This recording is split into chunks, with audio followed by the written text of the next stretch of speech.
A very good evening and welcome to the State of Business on our television. This is Madhusha Palakumar. Let's take a look at the headlines first. Black tea production should be increased at least by 10%, says the chairman of the tea board. President discusses steps to protect local fruit farmers. Now the stories in detail. Chairman of the Sri Lanka Tea Board, Luzil Wijewardena, says that Sri Lanka should increase its current black tea production by at least 10% to keep up with the global consumption of black tea, which is projected to rise over the next decade. Wijewardena also emphasized upon the importance of maintaining the rate of replanting adequate plants and increasing crop production during an exclusive interview with our television. Out of that, we supply only 6%, 300 million. We have to increase that number at least by up to 10%, because teas now, even young people in USA and South America, they have started drinking black tea. We have a huge issue where we are not replanting or infilling vacancies in case of tea. We have to do it as a priority. That's why at the moment we are on a campaign to replant. We are not replanting tea. Our productivity per hectare is going down every day. That's because the tea bushes are dying off after they have a lifespan of about 35 years, the new VPT. You have to keep on replanting these teas, at least 3 to 4% every year, which we are not doing at the moment for various reasons. So that is the challenge. On a different note, Luzil Wijewardena expressed the following with regard to the deficiency in yield per hectare of tea. Labor force is genuinely a problem because the labor they have started shifting from the tea areas to the cities. So we'll have to increase productivity per ton. So that also can be done by reducing the tea area by about 20%, but improving the productivity per hectare. So the worker will earn much more than what they are earning now. And also the cost of production for the producer will go down. It's not a difficult task, but somebody have to drive this for the next 5 years. And we have a plan to do so. Tea industry's future is very good and will be very good, but provided the stakeholders understand the importance of improving the land productivity, because for that they have to replant the tea bushes which are dying off, and also infill. When you say infill, those are called vacancies. Infill vacancies on a regular basis. That is the challenge. But market for Ceylon tea is very good at the moment, and it will be good for the future. Let's take a look at more news after this short break.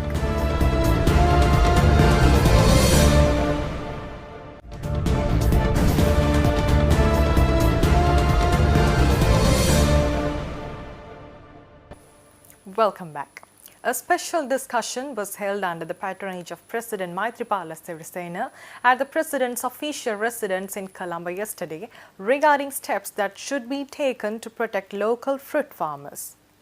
During the meeting, attention was mainly focused on the challenges faced by local fruit farmers as a result of the importation of fruits into the country. Meanwhile, addressing the meeting, President Maithripala Sirisena explained the need of a program to motivate people on consuming local fruits with taste and nutrition value to enhance the level of health of people. He also instructed the relevant authority to implement an island-wide program immediately to introduce an alternative methodology and techniques to keep the excess harvest fresh during the period of harvest and after storage.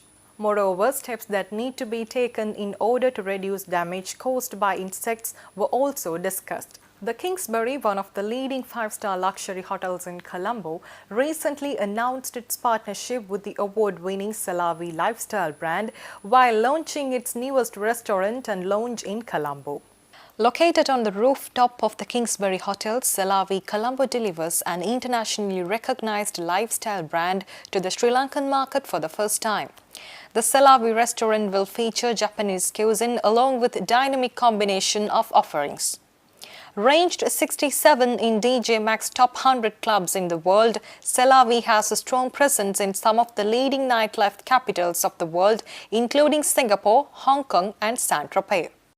This exciting partnership with Selavi will offer guests a sophisticated entertainment and culinary destination which is totally new to Sri Lanka. We are delighted to be Selavi's latest destination in Colombo and to shake up Colombo's entertainment offering. Undoubtedly, Colombo has positioned itself to be the next city to look out for amongst emerging markets and is now accepted as a cosmopolitan tourist destination. The growth of the tourism sector and the rapid expansion of Colombo's high-end infrastructure will see growing numbers of discerning leisure and business travelers arriving in Colombo. Selavi Colombo is well set to become a number one choice to tourists and locals alike.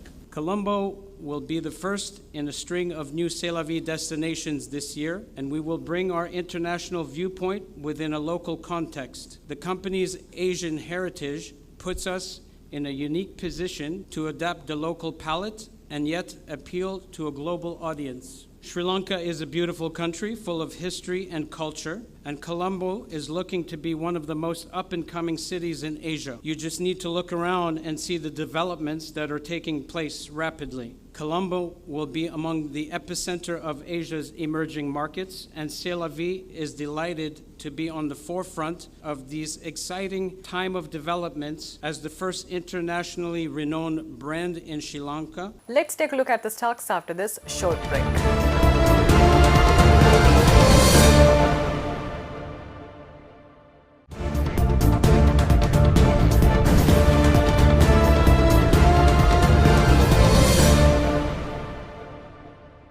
Welcome back. Trading at Colombo Stock Exchange ended on a negative note today. The all-share price index dropped by 47.26 points to close at 6,081.08. And the S&P SL 20 dropped by 45.17 points to close at 3,303.11. The turnover was 566.5 million rupees and 11.8 million shares were traded. Next is Forex rates.